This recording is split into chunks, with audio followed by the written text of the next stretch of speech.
And uh, I'll just jump right in. I'm gonna go through a handful of slides, but uh, given the virtual nature of this, I'll pause at a few different times and then of course at the end for questions, but I don't feel like you need to wait to the very end, especially with kind of this intimate community, this intimate circle we have. So kicking off, a few things that I think will be interesting for this group.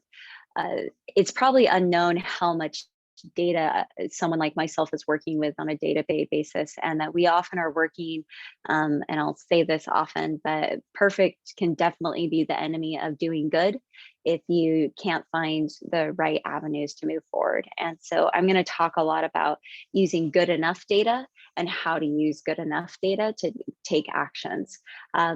But we'll go through, some basic real world looks at what my career has looked at, the types of data needs that are coming out or have been prevalent in different regulations. And I'll give a few specific examples of what worked and what didn't, and maybe some of the whys of that in some specific cases, and my current favorite projects related to technology, data, and having impact and sustainability and human rights. So what does a real sustainability expert look like? I'm one of the rare breeds in that I started out in the field and I continue to get out in the field quite a bit. Corporate social responsibility has turned into very much a corporate administrative practice as well. So there are people that don't leave the office that are really very much in a desk and just managing data, managing policy, managing communications. I am someone that goes in the field very, very regularly, as much as having a spreadsheet on my laptop where I'm working, going from a taxi to a boat to an airplane, that sort of thing. But these pictures are me in China going to a tungsten facility and like having to have like a respirator for ammonia protection. The hotel that I stayed at in a luxurious Amazon area. This was a bus in Tanzania, and this going to a gemstone trader, and then in Indonesia, working with some informal miners outside of Bangka's main city center. And just breaking it down, the different jobs I've put into buckets of the types of activities. There's due diligence, which is typically focused on certain types of like anti-money laundering, corruption issues, different types of conflict financing, and that bleeds into human rights. And so when I say due diligence, it's usually what I'm talking about is a little bit more of these legalistic terms that have to do with money and human impact. In the green, you get into things that still have regulatory requirements around it, but it gets into environmental, more quantitative based reporting that is, up and down how much you're measuring of certain types of, it could be greenhouse gas emissions, it can be water, it can be recycled content, et cetera. And then when you get into the blue, that's when you're starting to kind of merge the two, where how much social good are we having? Are we increasing livelihoods? Are communities more resilient? Are we actually addressing the broader impacts of climate change? And this spectrum, you can also see in the types of, different types of engagement patterns that we have within a corporation and outside of it. So quantitative data is consistent across, but also qualitative research ends up being a lot of the work that we're seeing in most of this engagement, whether it be environmental, human rights, due diligence, or like this more blue economy kind of world that we're looking at now. Communications, always a thing. Negotiations, it depends on the level of the employment that you're at. If you're senior enough that you're actually negotiating certain engagement, but there's always a level of influence that you're trying to engage in. And then ultimately, when we're looking at project management, that's probably one of the biggest areas of need for people to be able to do this. And project management quickly will overlap into data management and how you're getting, and addressing your data needs. from here, if I look at, just the key drivers, combining those two, the data needs, the types of activities that you're engaged in, and then the drivers of the different, departments and groups that you're working within your corporation, in order to really have that influence, regardless of which actor, I'm going to be looking at different types of data to influence those drivers. When I'm talking to a legal team, I often take the risk-based approach where I'm looking up different regulatory requirements. I'm then like pulling out where people failed to follow them, organizations and companies. And so on materials management, I'm looking at supply and demand, talking about different materials or label shortages and those sort of things and so on.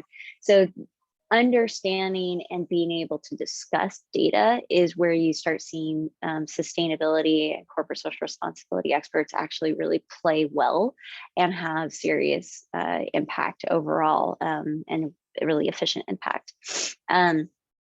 Some of the things that you see also is just going from legal minimums. Most corporations, when they start getting into the space, they start at a legal minimum and then move up to the more positive impact kind of circular economy, blue economy, discussions.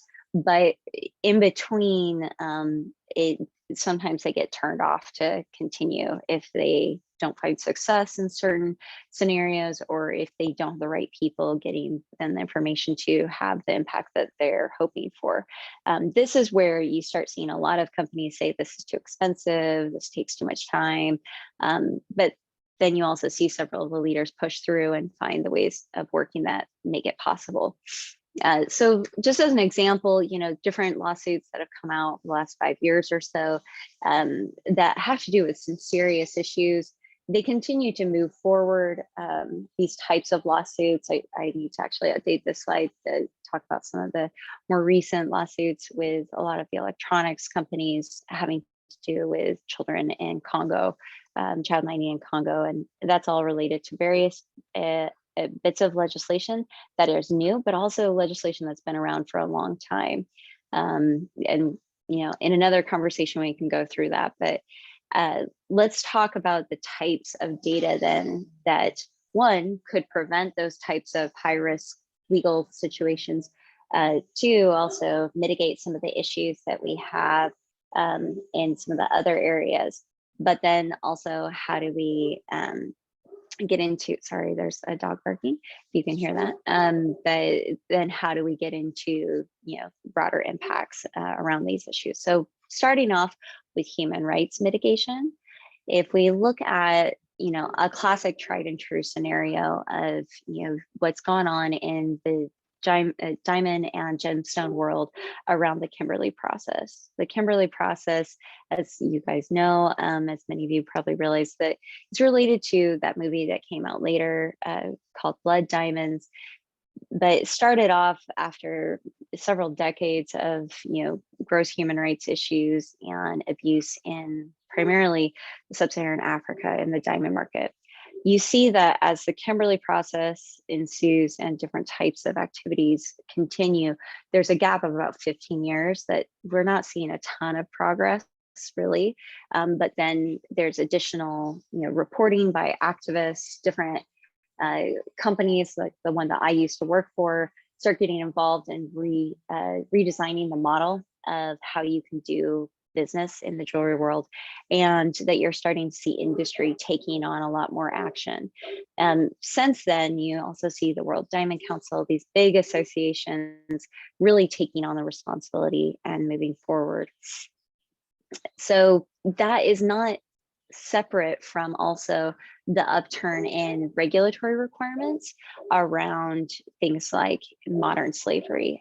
There's now, this is just the definitions according to the Australian Modern Slavery Act, but there are modern slavery acts globally, as well as human rights due diligence responsibilities that are specific to modern slavery issues, but also in and around other types of human rights issues that fall into more specifically human trafficking or conflict minerals, or in the case of California, the California Transparency and Supply Chain Act, which is just a broader review of human rights as well. Most of these all reference the UN guiding principles, which have specific steps. And so there's actually a clear process that, or at least a semi-clear process to make sure that you go through, and then accompanying data that would be related to that. They also reference OECD due diligence. OECD due diligence has been primarily focused on conflict affected areas, but it's been applied to other issues in other regions. But again, several steps. The common ones are understand your supply chain, identify the risks, understand how to identify the risks, so have a process and a strategy, carry out audits, and then report. All of that relates to certain types of data. So for example, Apple and Microsoft, they're reporting for the UK Modern Slavery Act, which in Apple's case, they also use the same report to account for the California Supply Chain and Transparency Act, as well as other, modern slavery acts that have come up in Australia and France and other places. They're following a very similar template that mimics the requirements of UN guiding principles and OECD, but they're doing that so that they have clean data, it's a replicable process, and that they can consistently back that up, and that their legal teams and communications teams can rely on something that they can go through year on year. So, but one thing, and I'll pull this out, that the type of data they're reporting is not necessarily data they're only collecting for this type of reporting. It's something they're doing for a much broader activity. And in the case of Microsoft, they're pulling out audit findings relating to human rights and things around modern slavery, recruitment, worker identification records being held, forced overtime, freedom of movement. These are all related to modern slavery, but this is a subset of activities that they're always doing. But someone had to go into those audit reports, extract this data, pull it out for the year and scope of which it was framed, and then pull this into this form. This isn't something that's automated yet, but it's something that should be. And I'll show you some examples of how we're looking at categorizing this type of data, holding it in a permissioned, blockchain environment, so that Microsoft, but also any of their suppliers, could be permissioning the specifics for different types of reporting and impacts. Apple is taking here, the previous one was factories, Microsoft factories, but in this case, Apple's just showing upstream actors, smelters and refiners. And this is a really clean way of trying to demonstrate progress, which is one of the aspects of UN guiding principles and OECD, that you show continuous improvement, you show that you're taking action, and that you show that you as a company are applying appropriate leverage. In the case of Apple contacting refiners, which could be 5, 6, 10 steps removed from them, appropriate leverage is for them to encourage these actors to participate in respected third-party programs so that they can accurately report on their sourcing and their practices. So you can see what we had done here is that we showed the participation rate versus the identification. It's just a clean visual, but this changed the game for influencing the industry to, instead of trying to have a target of perfect, which many companies were, they were saying, we need everything to be resolved. We need to either exit out of Congo entirely, or we need to actually move in different directions and put these really harsh thresholds that frankly weren't very feasible in supply chain management.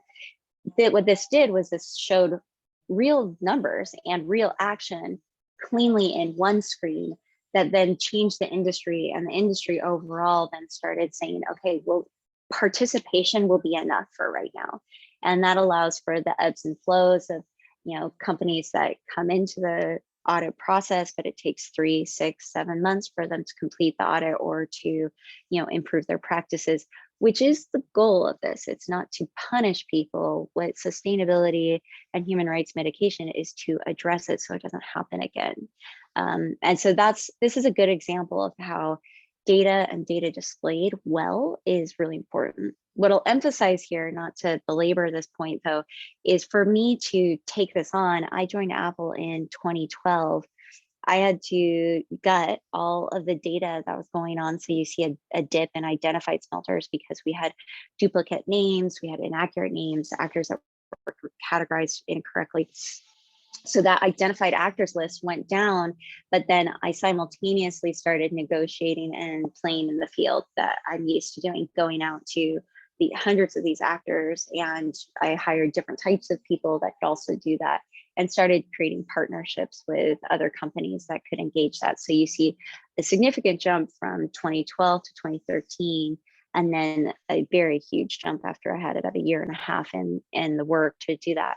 That takes a coordinated effort around tools, metrics, targets, in terms of engagement patterns, and just also having the right data to engage with the right actors. So just even, engaging on how to list these smelters, which is a regulatory requirement. You have to list the actors, getting the correct legal names, getting the right actor at the right level. So is it the parent company? Are you going after the actual company that's, the one that's performing the transformation step in the supply chain that you're engaged in?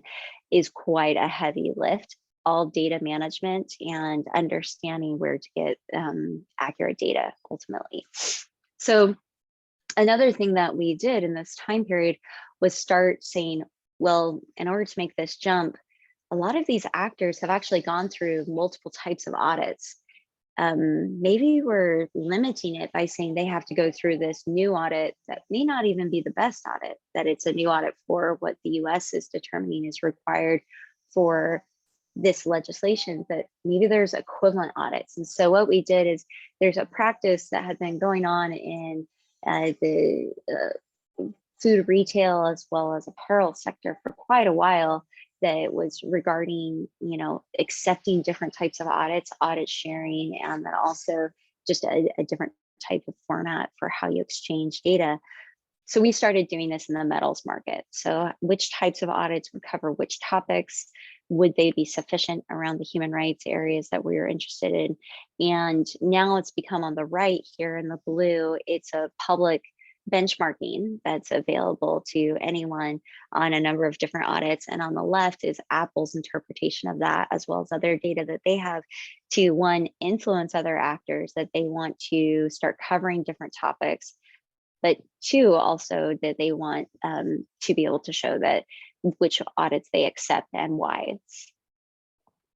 And so when you look at the work that I'm doing now, I take that kind of perspective to say, how do I ingest these reports, and how do I show that they are something that in real time we can capture the data, tie it to the respective supply chain, make it filterable. So like that Microsoft example, that maybe they only want to pull out one category or subcategory of the human rights data to report. And so how do you segment that data quickly and efficiently across thousands of actors, if not tens of thousands of actors, and make it for the time period and scope that's needed? So what we've done is we've applied a number of different types of emerging technologies across the board to be able to read different data, pull data from different websites, and tie that together, which ends up being incredibly valuable. And you can see, you can start benchmarking across these are ones that are applying to different mining level, and you can see there's a vast difference in what they're covering. And so some companies are going to say, I require an IRMA for these three categories. Oh, I could also accept an LBMA, and they can go into more detail on it. This becomes really critical when you look at, in the case of particularly of certain precious metals, that one miner could be supplying really the world's global consumer market, from vehicles, electronics, and to jewelry, in some of the biggest categories. And I've absolutely seen this, both actually for miners as well as refiners. And so here's just an example of different certificates that a refiner and or a miner might be going through. And so how do we slice and dice that so that any actor can be reporting their data and then simultaneously permissioning it to the respective actors for that? This is some of the information, just an example of, a dummy invoice here, but in the diamond world, the types of things that we're going to be pulling out, I'm going to be teaching a developer how to code to scrape this type of information, timestamp it, and then in some cases we hold the actual certificates on the blockchain. In other cases, all we've done is confirm that we have read this data and timestamped and hashed the appropriate data. And you can see just different examples of how you pull that. It can be from a website, it can be a paper-based certificate, it could be an invoice that's privately held. But just quickly, and this is a really ugly slide, I apologize, I'm just starting to pull together some of these benchmarking points, but there's different types of regulations going on mineral management. So this is really when you're talking about supply chain management. In the US, in previous administrations, it's primarily about, either opening up new mines or trying to get more access to minerals from a purely mineral management and business perspective, is opening up to be a little bit more European focused, where they're talking about long-term circular economy, climate mitigation, as well as mineral management, securing our business interests and other things. But what you see is that there's an origin material tracking element of it, human rights mitigation element of it, which will feel very similar to some of the conflict minerals work that we've done. Then you get into recycling take back, reporting, GHG, so greenhouse gas mitigation and reporting, and then overall validation of that data occurring. So that kind of summarizes that we're seeing that what was human rights regulation or anti-money laundering mitigation measures being held in different governments and in the US government as well, start bleeding into broader sustainability activities, labor issues, and now moving into this minerals management that starts also focusing on GHG, other types of environmental risks, and recycling and take back of materials from a materials goal, ultimately from a supply and demand goal. So, if we take one aspect of that regulation and dig into GHGs and maybe go beyond just that regulation and into other reporting requirements and mandates, you also see that, from a financial standpoint, greenhouse gas mitigation and reporting is big business and is becoming a financial concern across various actors, including many of our biggest investors in the world, including BlackRock's announcement on their ESG approach. Recently, the EU with their EU taxonomy is mandating quite a bit of focus as well, including climate change mitigation and climate change adaptation, that you actually have to show that your product and your supply chain addresses that.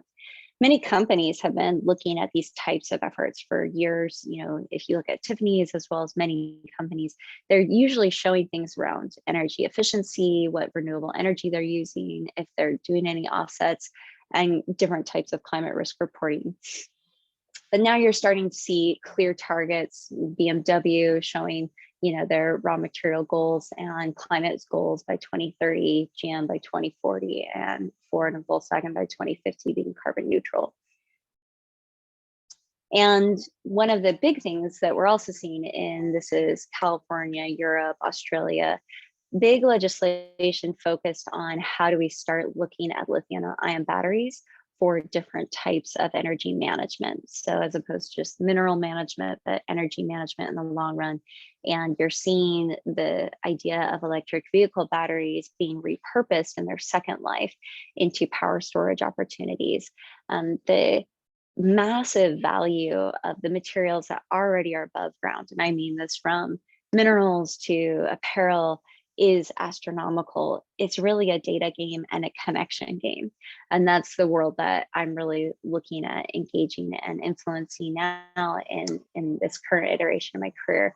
But the idea of us being able to reuse the materials so that it can be a profitable venture, it can increase our communities' economies, but that it also can really mitigate the climate issues that we're seeing at our doorstep now is a massive opportunity.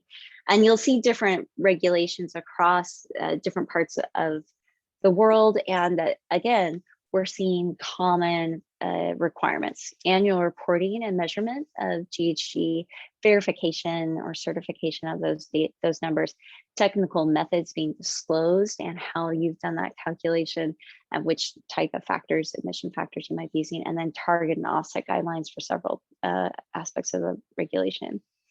For those of you who don't know, there are specific ways of calculating emissions. This is what we use generally internally to get to a per unit of measurement, but there's many different ways to go about this. We're focused on CO2, so not all the greenhouse gas.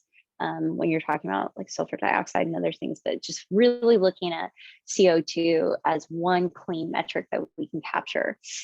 We're also focused on scope 3, which is the upstream. So trying to get that data, because it's the hardest to get the data for downstream actors that are usually subject to this type of regulation, and that it's the highest risk, usually 5.5 times higher in terms of emissions than scope 1 or scope 2. So how do we get that data when it's so far upstream? It's incredibly difficult. Now, if you're just manually pulling it, it can take several hours for each layer of the supply chain to pull this type of data. And ultimately that's a cost, whether that be a resource, a human resource cost, and or an actual cost to buy certain types of reports. Again, though, when you're doing that, you're still not getting it in real time specific to your product and your material amount.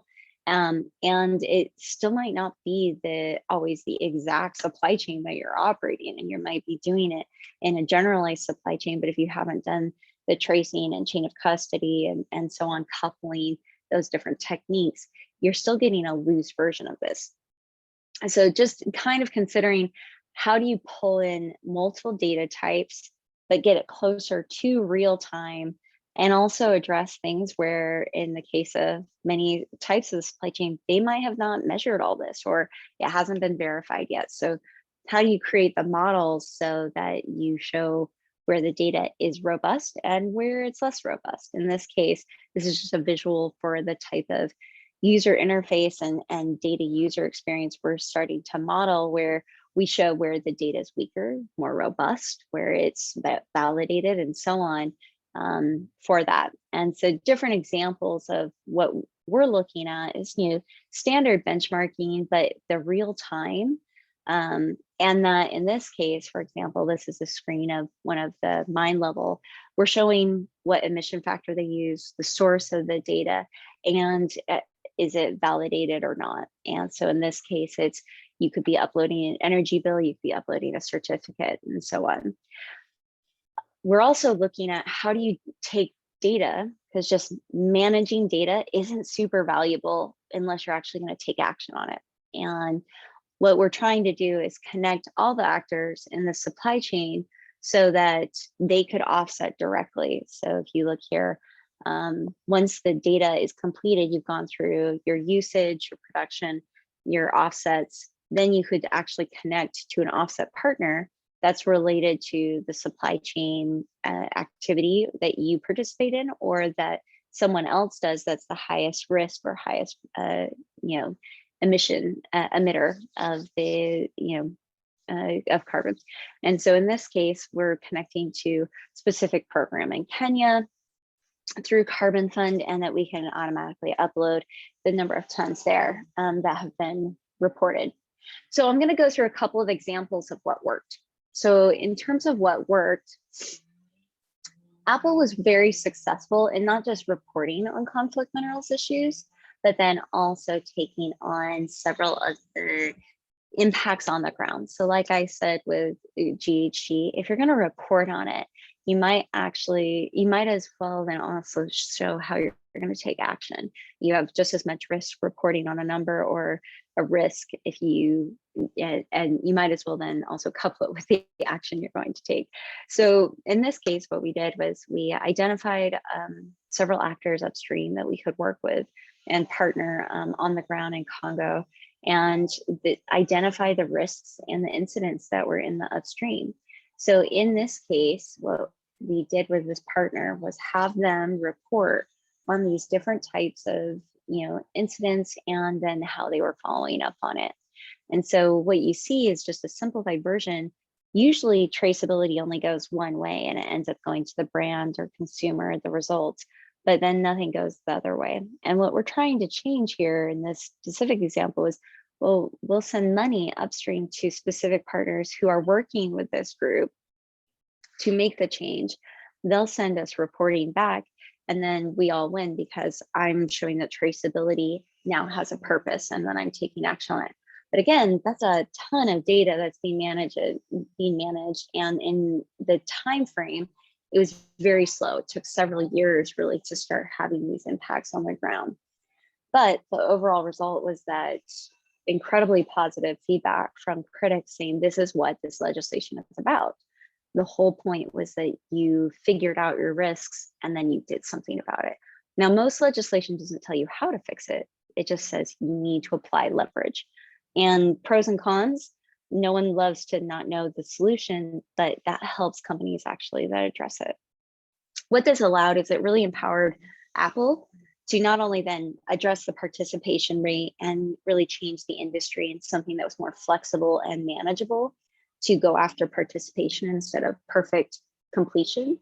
Then it was able to also address risks on the ground using those connections and that traceability. And then ultimately started really focusing on, well, we can do more than this. We can use less material, we can recycle more, we can take back more. And it really opened up this world of what it really can do overall.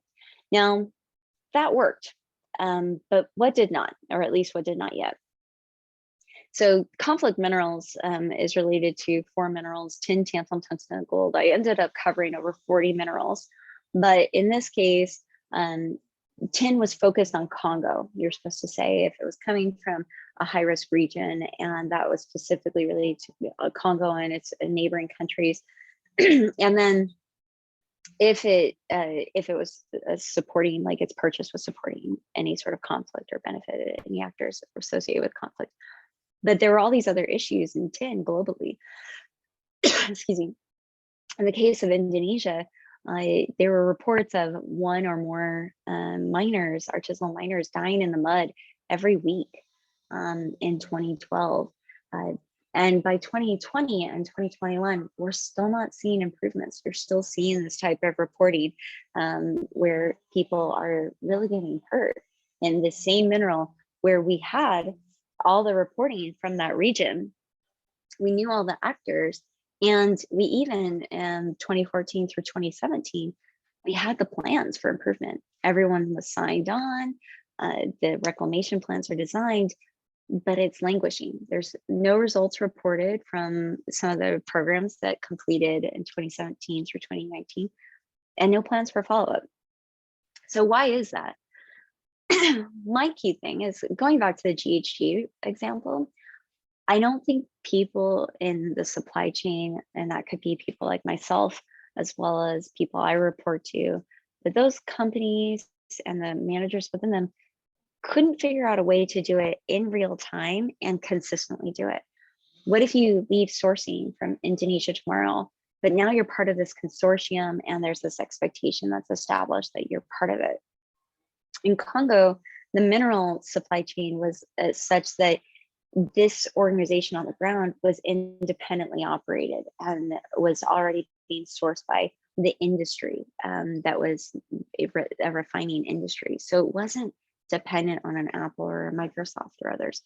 In the case of Indonesia, it was started really by these companies. But what if instead you could do it just like you do offsets, where you're giving a one-off for as long as that measurement, that metric is related to that region? This is where the game starts changing. And going back to what I was talking about, if similarly, whenever you're having a mineral risk, that could be flagged to you and say, connect to this offset partner, or connect to this risk management group or mitigation partner on the ground, and you address it in a reasonable fashion. This is something that's not going to go away. So how do we do this, excuse me, consistently? When we're talking about child labor in Congo, this has become a problem as well, because while we know these problems, it's been researched extensively why children start mining, why and how to resolve those. There's consistent reporting and different examples of what has been successful. Very few people are actually contributing to the on the ground change.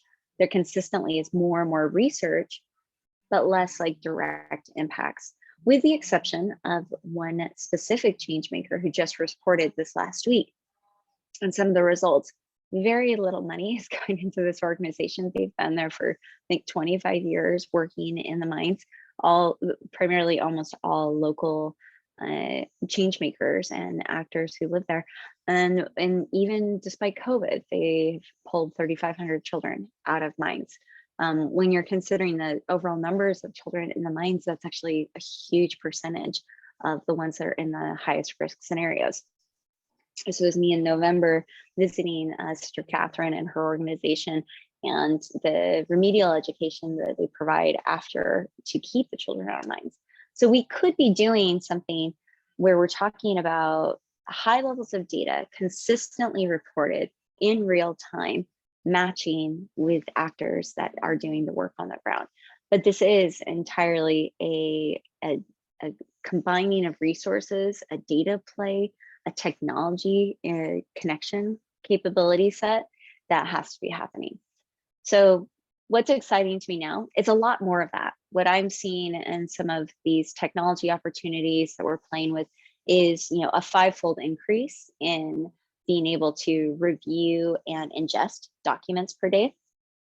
A level of accuracy we've never been able to do before, frankly, by combining these different types of technologies, where you get one single load of 41,000 documents and you find the 25 that would be commercially sensitive in terms of the errors that were identified in them.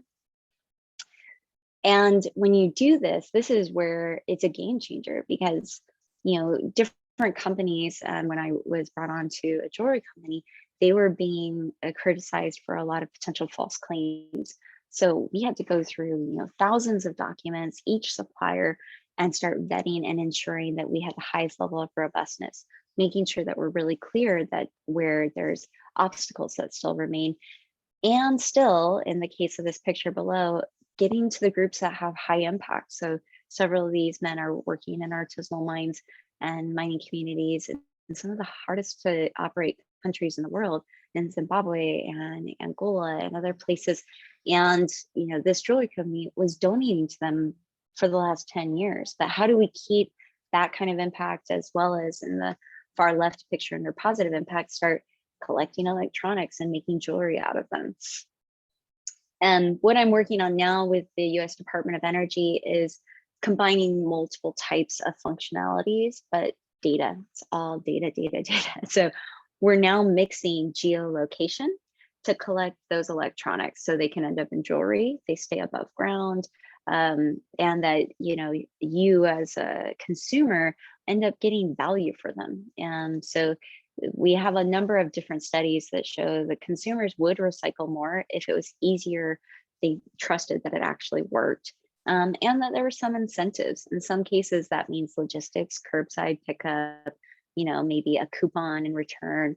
It could be that it's available at work or at a grocery store instead of just at their Home Depot or a specialty store, et cetera. And that all they had to do is look it up at a single location. For those of us that try, I have tons of items I know can be recycled, even if I have to pay for it.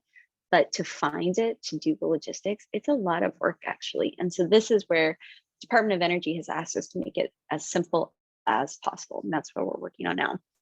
Additionally, I work with a group called Fairphone, as well as many other groups like iFixit, Urban Ore, and others that are repairing used items and sending them out into the market. This is where deconstructed materials and, you know, products that actually have a lot more life in them could be dropped off at repair centers. You could have identified the price that you could get if you resold it, if it was repaired, or just sold it to a repair center.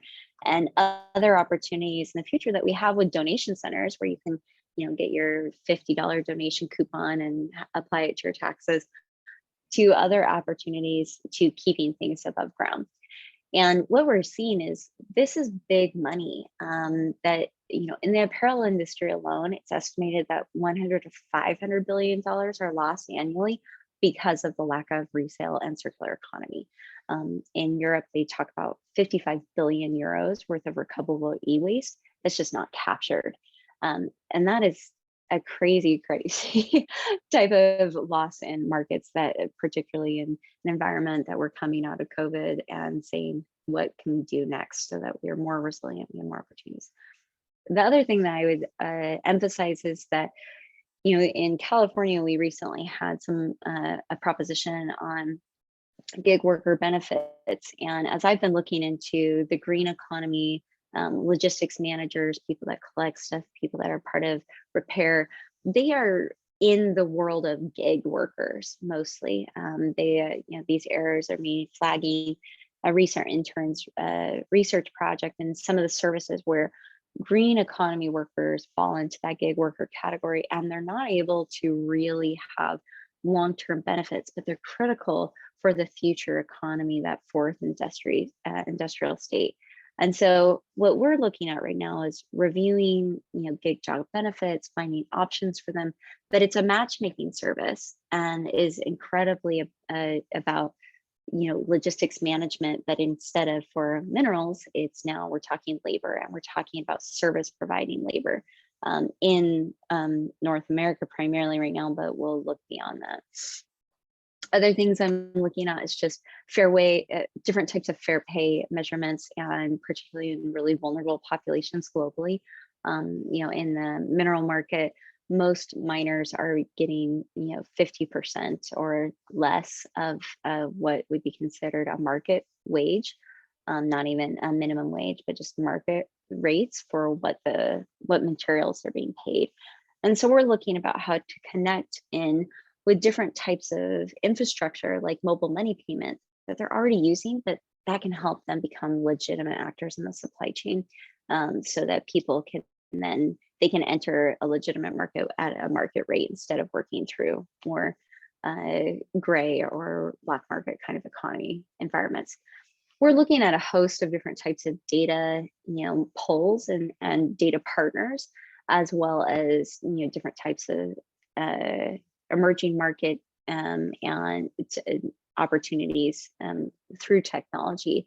And we're going to continue to scale this type of impact to get the data, to get the market entry for actors, to get the legitimacy, and to keep validating the impacts and driving impact overall.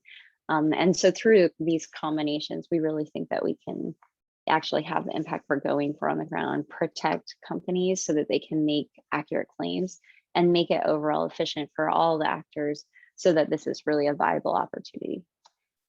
I'll close with that, really just that I think there's a lot of opportunities with technology to get the data and the information we need so that we can solve problems effectively. And just open it up to questions. I hope that's helpful, and thank you for this opportunity. Wonderful. Thank you so much. That was a very information-packed presentation, I'll say. Sorry, yeah. So I don't know. I have a number of questions of my own, but before I start asking my own, we'll open it up to ask what questions people may have about the presentation or the industry. Carrie's very knowledgeable, so there may be things that you're wondering about that she may be able to answer. I think that would be appropriate, as well as specific questions about the presentation. You can type them in the chat, or you can unmute yourself and ask directly.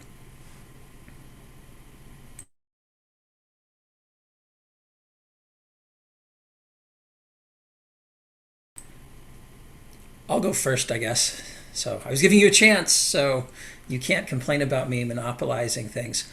Early on in your presentation, one of the things you talked about was all of the different types of certificates that are out there that can be applied to different, there were just a lot of them. I don't remember all of them because it's not my space, but there were some associated with gems and some with copper and some with steel.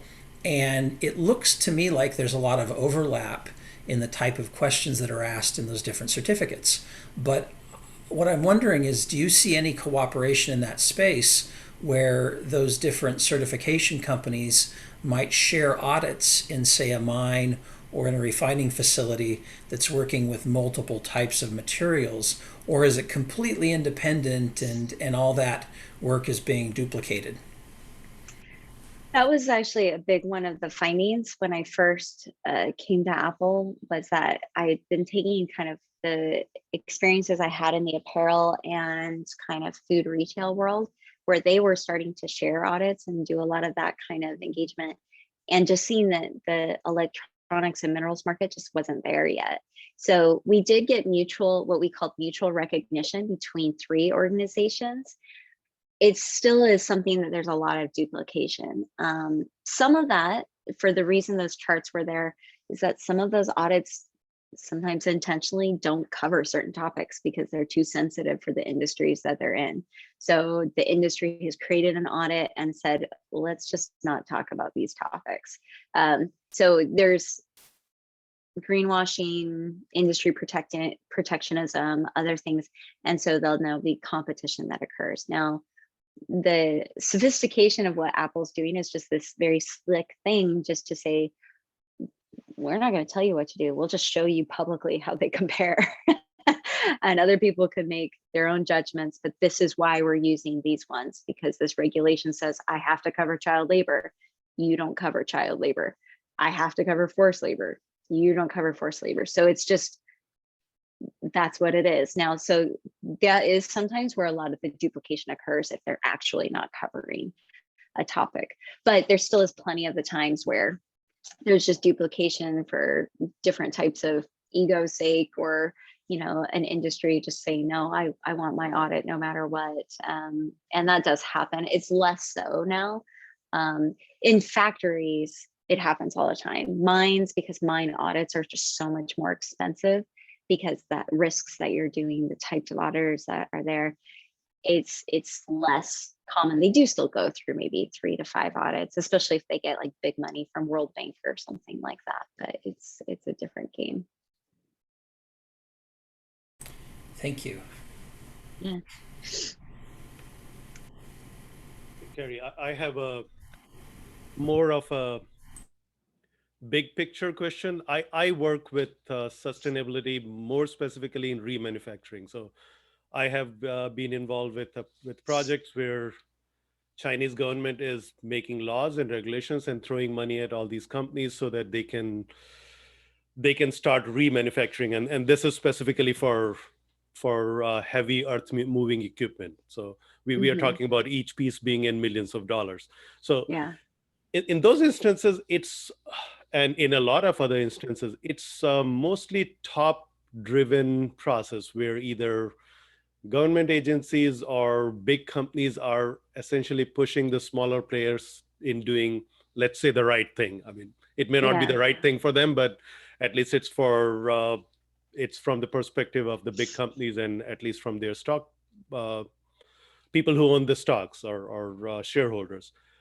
Do you foresee in the future that the process could be bottom up, where smaller companies and smaller businesses could drive that? Because that argument also is coming from the aspect that a lot of instances, sustainability, remanufacturing kind of things are not used because they may not be financially viable in short term, especially for smaller companies. So do you see something happening where the process could be reversed in the future?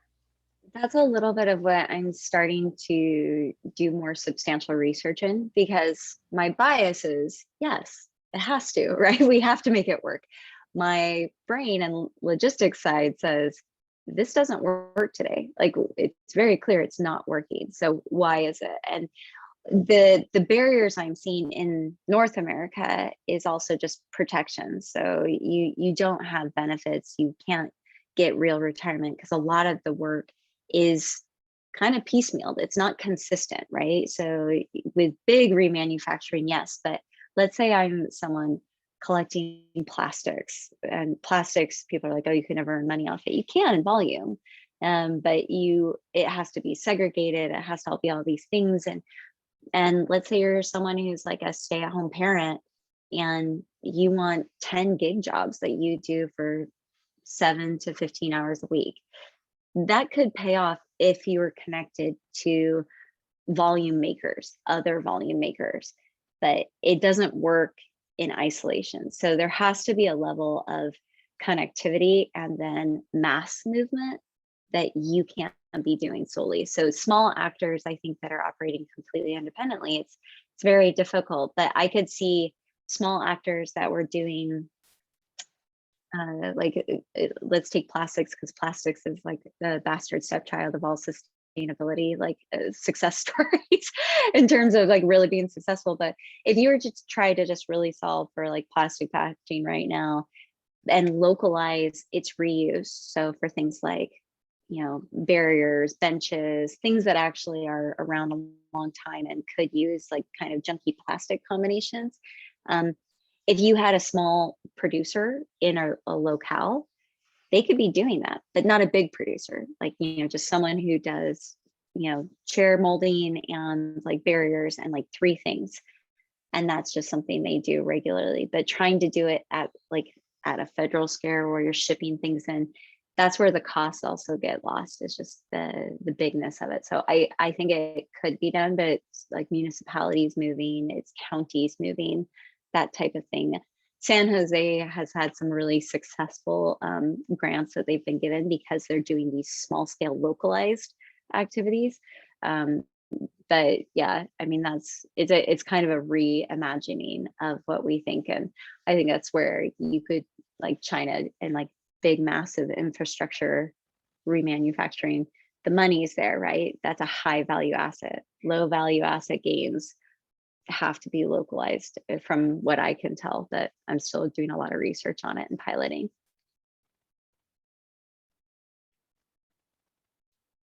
That brings up an interesting follow-up question for me, and that would be, do you think that there would be an impact if there were local regulations that incentivized or specified a certain amount of remanufacturing locally? So, for instance, you gave, I think the plastics example is fascinating because it's bulky, right, and it doesn't have a lot of value in and of itself. So, moving it big distances doesn't make any sense at all.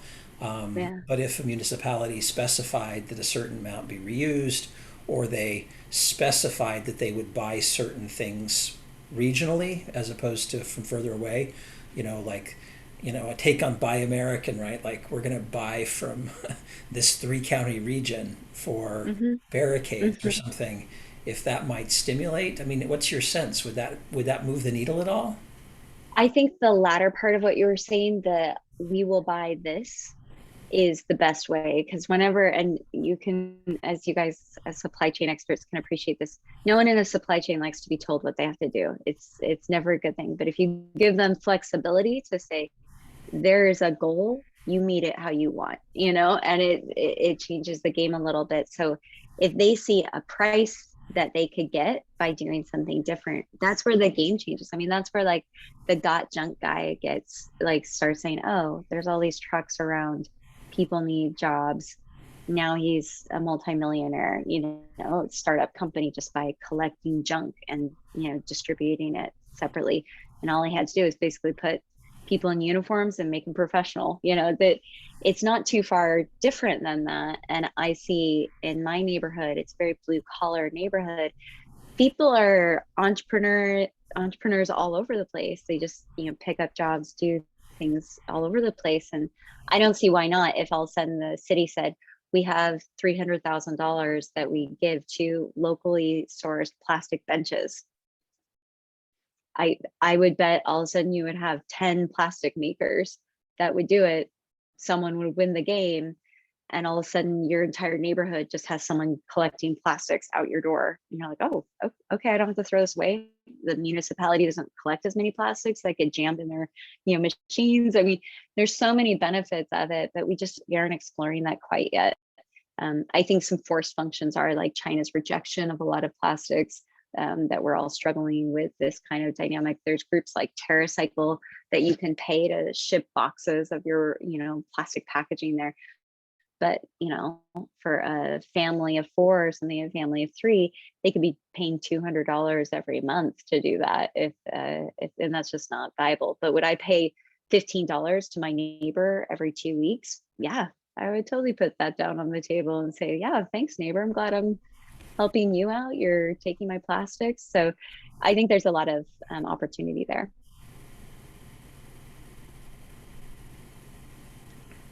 Um,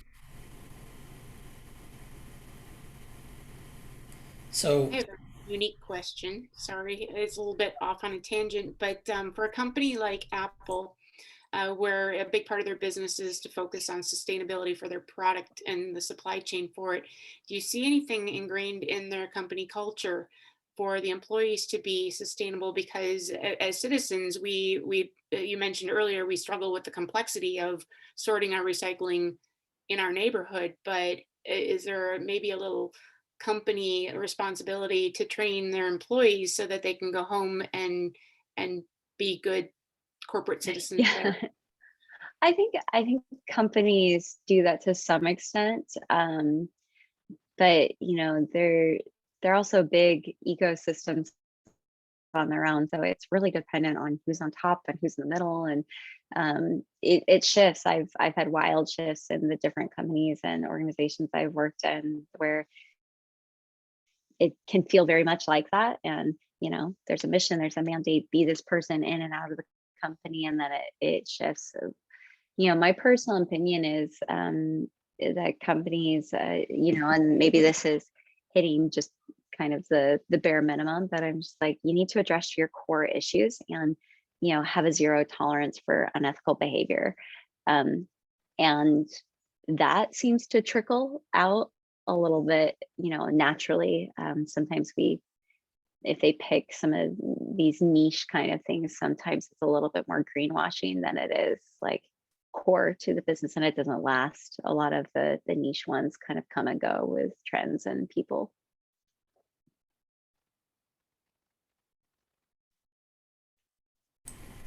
So I have a comment slash question.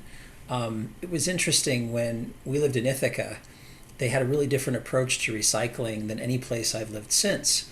And you may remember this, Carrie. They made us pay for every bag of garbage that we had hauled away, but the recycling didn't cost anything. And so, it was almost like a game that my wife and I played, and that was to see how little could we throw away each week. And we were very careful to try to not throw away, to not recycle something we should have been throwing away. In fact, at the time we had small children, and so most of our garbage was disposable diapers, right? Literally Yeah. most of it. But we got really good at separating everything, and every place that I've been since had an opposite Opposite incentive incentive. scheme, right? Where Yeah. the garbage wasn't free, but you paid for it in an annual or a monthly thing that you never saw in your bills. But then there might be extra charges for recycling everything. And so there was where I'd been trained. I really started recycling, living in Germany in the early '90s, and then in Ithaca in the early 2000s. For me, was where I learned Yeah. to do all that separation and was trained well to do separation. Then I ended up in other systems where they basically disincentivize me from, recycling financially. And I don't know, has your experience been similar to mine in that regard, or? Very similar. I'm not someone who's interested in politics at all, but I am constantly on my city council's list and, joining things like, guys, we have to shift this. Like, I'm really good at supply chains and corporate behavior. I'm not good at talking. I don't, that's not my world of how to operate, but it's very similar. I don't understand the lack of incentives towards behavior. I see it in other countries. Switzerland, like people are just dogged about it because it costs them money. And so and if they put it in the wrong separation, it costs them money, And so it's true. It changes the game. I think there's probably a handful, like the incentives of localized sourcing so that you're not trying to recycle and ship low value assets so far that they can't actually be reused. It has to be locally consumed, basically, and then the incentives to do it well. But segregation of any waste can pay off, and it has to be in the first instance. If you do it at the first instance, that's where you're likely going to make the price, down the line to someone else. I completely agree with that. You know, certainly in the United States, with labor what it is, the sorting is just really expensive. Yeah. Even when you automate it, it's amazing what scrap companies can do with automation.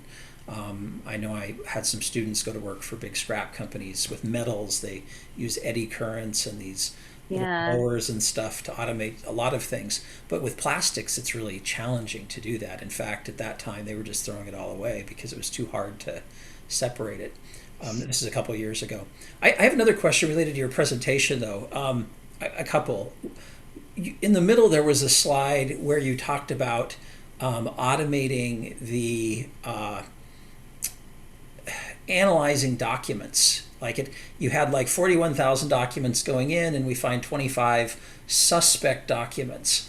I see that as an application of, robotic process automation, basically, where you're taking Hmm. something that would have taken a person a lot of time to do, and maybe impossible to do because of all the different types of documents, and then you're letting some sort of algorithm analyze them, looking for discrepancies. Is that something that you're seeing? Is that something widespread, or was that just a kind of single example that you had in that slide?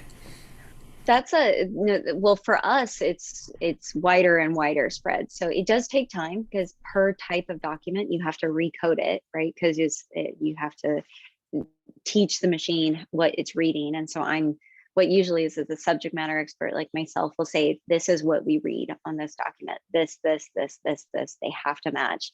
Here's demonstrations of potential falsification, things like that. And, certain documents can be read entirely by machines. Other documents, either the type of document or the way like that a human stamps them, especially when you're talking about emerging markets, there's a lot of human elements to it where it's like a physical stamp or something. And so we do a combination where we have third-party auditors that will read sometimes these stamps to be like, okay, there is a stamp. This is what it says. If the machine, because it could be all over the place, since you like teaching a machine that takes like 5 times more time than it would to do this. So we do a combination of those sort of things. It's not prevalent in the sustainability world generally. Like tech is, and I will be honest that the sustainability world has been told tech will solve it forever, and it's not anywhere near it. And tech people oftentimes way overstate what they have and what they can do because they're so excited about their tech, that there is a behavior to do that. And so sustainability people are oftentimes very turned off to tech, and tech people oftentimes also dumb down the problem so much that they're not actually really solving it. So there's a middle ground, and there is a lot of that can be done that I'm slowly starting to get a lot of my colleagues to say, no, I've tried this out. Like I actually know this is a thing. And slowly we're starting to see some of that.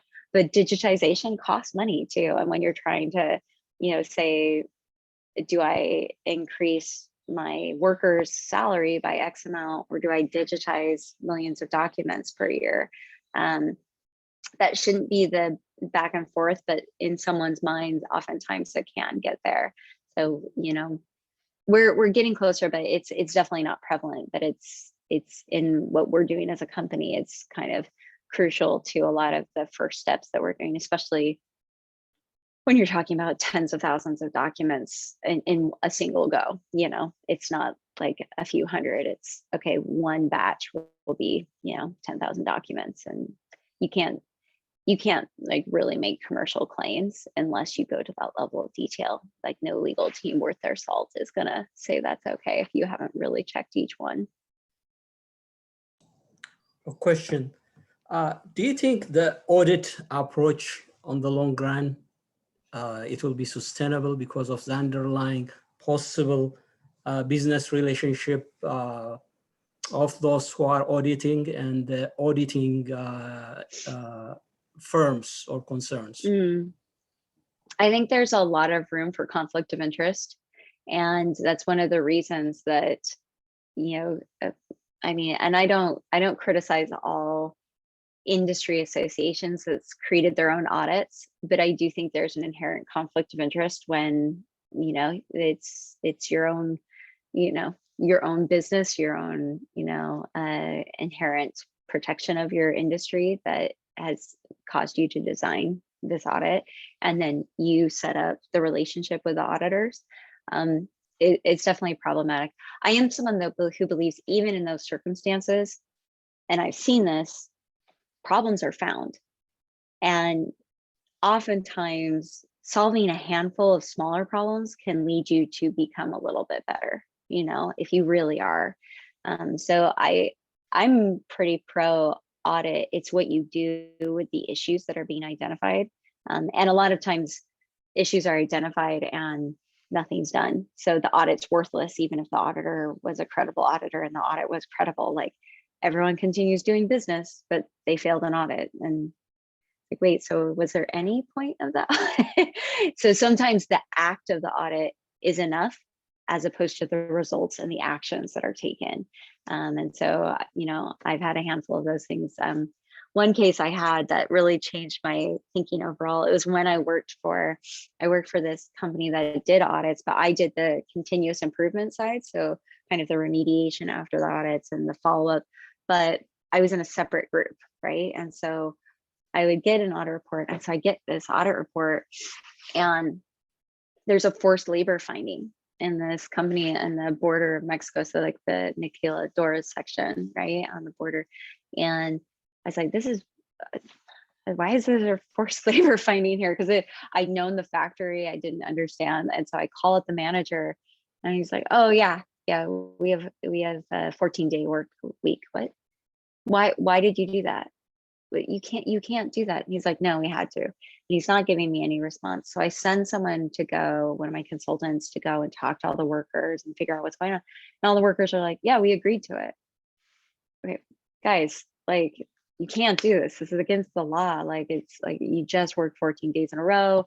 What? No, but we agreed. We all agreed. No, it doesn't matter if you agree. You can't do that.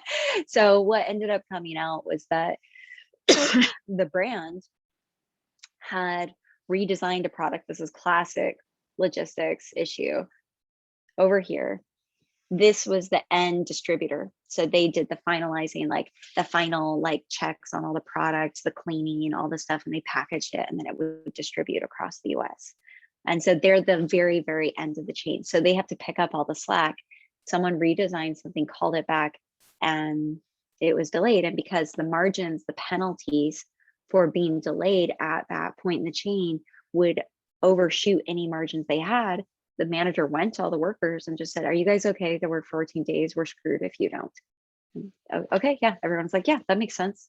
So there's that also situation that an audit can show something, but it cannot be the fault necessarily of the factory, and everyone could be in agreement, and the resolution is something that happens separately. In that case, I actually never got the brand to resolve their issue. I was like, no, this is your fault. And they just made the factory pay a penalty, and then it was fine. And so fine in terms of business, but not fine in actual resolution of why the problem existed. So yeah, I mean, audits are a funny dynamic. It's definitely not clear cut, but it's really the why and the what of why things are reported or aren't reported, and what you do with that, that I find. But I still would rather have an audit report than nothing,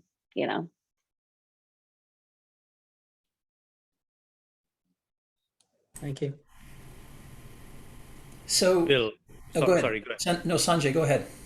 So this is just a comment about what you were talking about earlier about the recycle and trash thing. Maybe some of you are familiar. There was an article in New York Times, and there is a documentary on YouTube about a Japanese town called Kamikatsu. And that town is zero waste. I'm not talking about zero landfill, it's zero waste town. So go and look at it, and it's pretty fascinating that the town creates zero waste. They have been creating zero waste for 7 or 8 years now. So it's interesting, and Carrie's familiar with it. I'm not, so it's the first I've heard of it.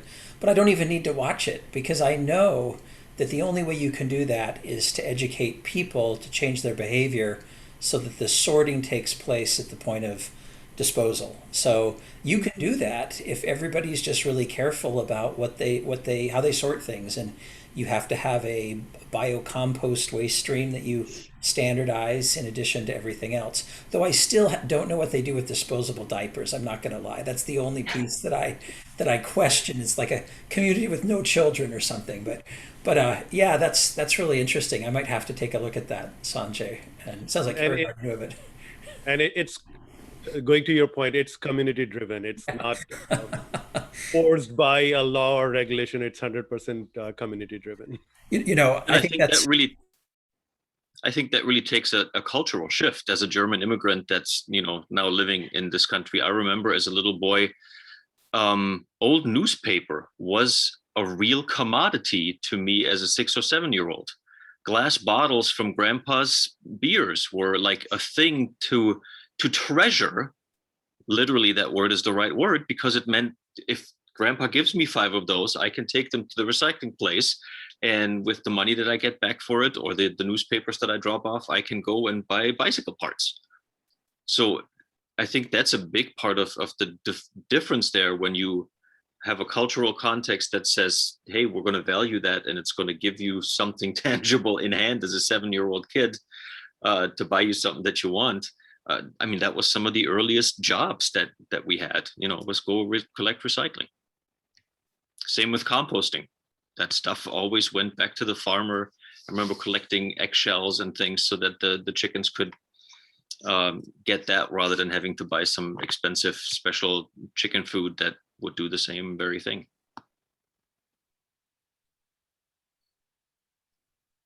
I have a really elementary question. And I'll preface it. I moved from Indianapolis to Philadelphia. And Indianapolis, every grocery store had paper bags. Come to Philadelphia, which is a larger, presumably more progressive city, and none of the grocery stores have paper bags. And if they do, they have no handles. So you end up with a huge collection of plastic bags, which we know don't recycle well. And they tear up the recycling machines. What can individuals do to go back to the things that Theo talked about in terms of making the shift in culture from these kinds of throwaway culture where, oh, I don't like it, I'll throw it away. It doesn't work, I throw it away. What can I do? And I disagree with the person who talked about the real diapers. I use them with my son, so that tells you how old I am. And there is a way to keep them from going into the wastewater. They go into the toilet. Like there's a way to do it. But in any case, what did you advise individuals to do to help move this along? Because it does start with the individuals, I think. And at the local I think it definitely does. I think it definitely does. I know I haven't had to do this, but one of my pet peeves is that like a lot of the containers that you buy veggies in, I'm like, they don't recycle. They're usually like these funky plastics that I'm like, you could have used a totally different plastic. And I am very involved in the food plastic world. So I'm like, there are other solutions. But you could be writing your grocery store. You can be that person that talks to the manager every time to offer other solutions. One, it's strange to me, but across the world, like grocery stores collect a lot of plastics usually. So they used to collect the plastic bags at the grocery store. My mom was just like this New Yorker, like transplanted to the Midwest. And she was just always like going and trying to recycle everything and like having to do everything. So we'd have to go across different towns that would collect glass over here. And this one grocery store that collect plastics. And that's just a great like example of a human, but that's not viable for a lot of people. So, I mean, honestly, I talk to my grocery store every day, just like, and I just pound the pavement. I write their corporate headquarters. That's usually what happens in terms of change. That's why California banned plastic bags. So you have to pay for your bags, and then I mean, it's not like a formal ban, but that's where it really came from consumers just ultimately pounding the pavement, and then ultimately the grocery store is sort of caving to say, okay, fine, we'll do this. And there's a lot of people that get annoyed by that, like, oh, why do I have to pay for my grocery bag? But I mean, I have like this cloth grocery bag that I can wash. Yep. It's super durable. And, you know, it's not one of the plasticky ones that get criticized in the news where it like falls apart in like 8 or 10 uses. It's like, no, I've had it for 20 years and I just reuse them till the end of time. So, I mean, COVID's a little bit different, but really even like our Trader Joe's, our Safeways, you're on the East Coast, so I don't know if do you guys have Trader Joe's out East now? I don't know if you do, but you know, like Safeways and Wegmans, those sort of things, you know, but what they just made us do, because everyone got upset that in COVID we had to like use paper bags were being introduced and things.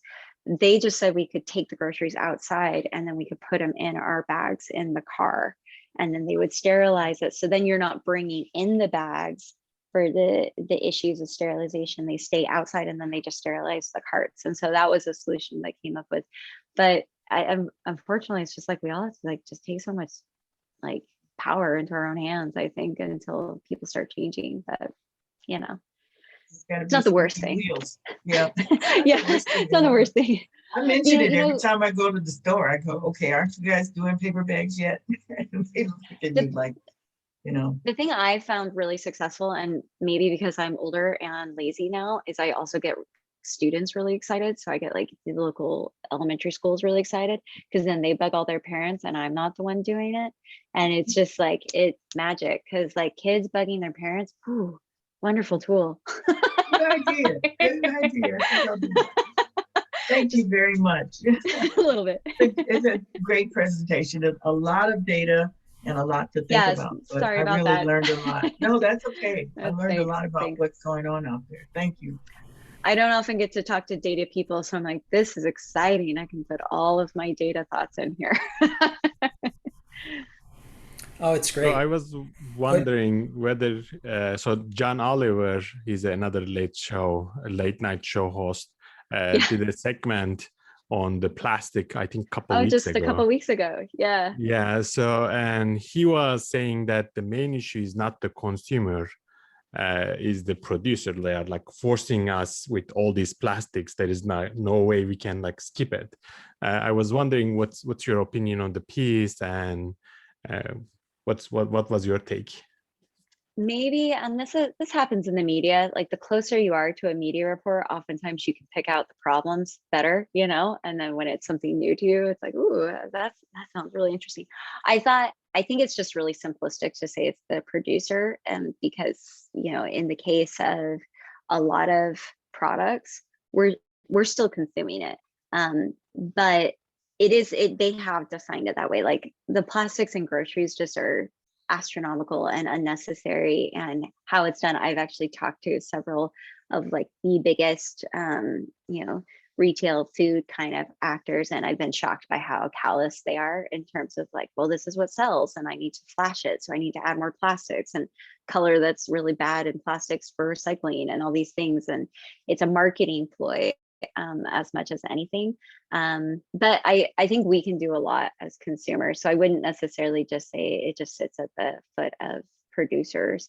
But the big thing for me is that producers do change. Like when I was at Apple, I would get direct emails from our CEO if he thought like a consumer had a really specific claim or concern. Like I would get a forwarded letter that would be like, this is a problem. So as much as we may not think we have power, some of that personal element of saying this matters to me and making a point is a thing. Like, you know, I wouldn't put it past us in terms of those potential changes. But yeah, I thought the piece was overall good for like the general knowledge, but it was the solution set was a little simplistic, and I've been a little disappointed at like his reporting has got less sophisticated and more just like pounding the pavement of like the like angsty call. And I was like, come on, man, like a little bit more sophisticated. I want more than just like pay more money. Like, you know, like we can do better. So, but I do love his humor most of the time. So I kind of find this interesting because like we go to shopping at Costco and there is no bag, and I don't complain not having a bag at all. Similar to Sam's Club or other like a big chain where you can buy in bulk. And then we go to Kroger or Myers or Target. They give us like shower us with the plastic bags. Everything It's like, has 5 layers. Yeah. Yeah, so interesting. Maybe I think in Turkey they recently implemented a system where they are charging like a minuscule amount of money for each plastic bag, and you cannot give like a store cannot give it for free. They must Yeah. charge the price, Mandated. and I'm guessing some of the states or some of the cities are also implementing. I remember in one conference, they were charging like a 15 cent or something. It wasn't much, but I was like, nope, I don't need a bag now. Yeah, I can it's just carry like, with my hand. I throw stuff in my purse. I'm like, oh, Yeah, well, I'll yeah, just so- put it like 10 things in my purse, no problem. Yeah, it's funny. It's just like the smallest shift. But I mean, I went to a grocery. I'm a farmer's market person because I get to eliminate a lot of the plastics and, get fresh produce. But then you have to find them and go to them and that sort of thing. But I went to a grocery store recently because I missed the farmer's market. And I was just shocked just to buy like 2 red peppers, had full cellophane over and at least a cardboard underneath instead of like styrofoam. But I was like, this is more than I need for, like a fancy luxury item. Like what am I doing with this, and so it's just one of those things that it's so unnecessary most of the time. But there it is. It's interesting as we've been talking, when you talked about bags at first, I immediately thought of Aldi. I'm a huge Aldi fan. But interestingly enough, when it comes to Aldi's produce, they package it all in a ton of plastic, like most of it. It's like really bad. Yeah.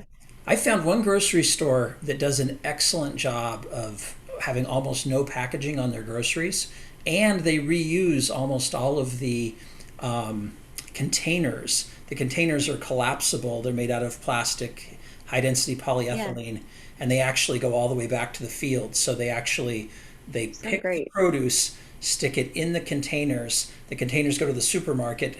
Afterwards, they're collapsed and sent all the way back to the field. But I've only seen that one time, and it wasn't even here. It was HEB, which is a big chain in Texas, and a really big chain in Texas. And they do a great job of that. But I haven't seen that at Kroger much. I haven't seen that at the Meijer or Walmart's or Aldi's, even places that I would maybe suspect they would do more of that. But HEB was incredible. I was doing some work with them when I was in Texas 10 years ago, and I was really impressed by, they weren't doing that with everything, but a significant proportion of their produce was coming in reusable bins. Which just shows that it's possible, if that makes sense. It's possible. Like, it's possible. Yeah.